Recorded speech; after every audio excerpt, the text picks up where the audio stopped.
அதனுடைய விளைவு என்ன ஆனது, அந்த தீர்ப்பு என்ன வந்தது?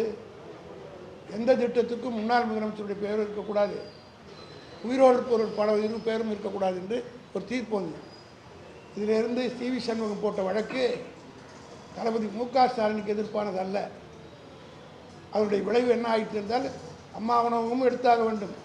இன்னும் சொல்லப்போனால் அண்ணா பேரில் இருக்கிற திட்டம், பெரியார் பேரில் இருப்பது, எம்ஜிஆர் பேரில் இருப்பது, ஜெயலலிதா பேரில் இருப்பது, கலைஞர் பேரில் இருக்கிறது, அம்பேத்கர் பேரில் இருக்குது. இது அத்தனையும் கூட எடுக்க வேண்டும் என்ற ஒரு சூழ்நிலைக்குரிய தீர்ப்பைத்தான் அவர் போட்ட வழக்கால் ஏற்பட்டது.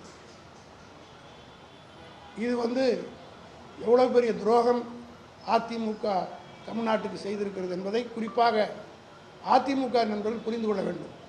ஏனென்று சொன்னால், ஒரு முன்னாள் அமைச்சர் சொல்கிறார், 98 அம்மையார் ஜெயலலிதா எடுத்த முடிவு வரலாற்று பிழை.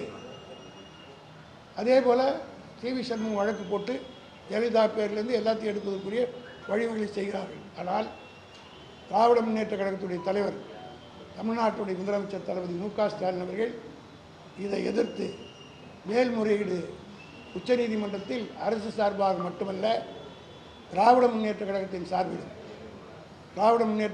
சார்பில் அமைப்பு செயலாளர் என்ற முறையில் நானும் உச்சநீதிமன்றத்திலே மனு செய்தோம். அந்த மனுவினை விசாரித்த உச்சநீதிமன்றம் இன்றைக்கு ஒரு செம்மட்டி அடியை கொடுத்திருக்கிறது.